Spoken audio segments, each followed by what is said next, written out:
Začetki družinskega podjetja za štancanje kovinskih izdelkov Hojak iz Straže blizu Cerknega segajo v leto 1980, ko je samostojni podjetnik Franc Hojak postal podizvajalec ETE Cerkno. Zdaj podjetje vodita sin Peter Hojak in hči Severina Mlakar. Za večjo konkurenčnost sta se leta 1990 začela ukvarjati tudi z orodjarstvom.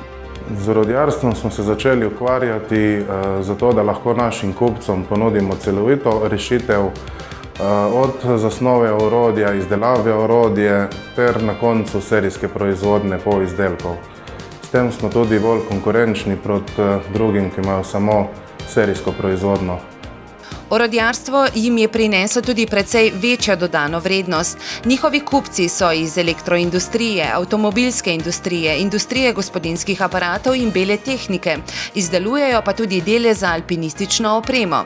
Med največjimi so šempetrska Letrika, Idrijski Kolektor, ETA Cerkno, podjetja iz skupine Hidrija in Gorenje.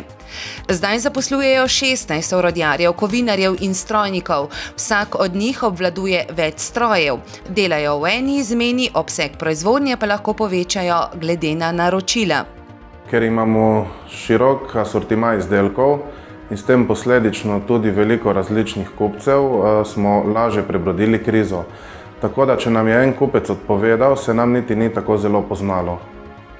Pred 2 letoma so dokončali gradnjo novih proizvodnih prostorov in skladišča.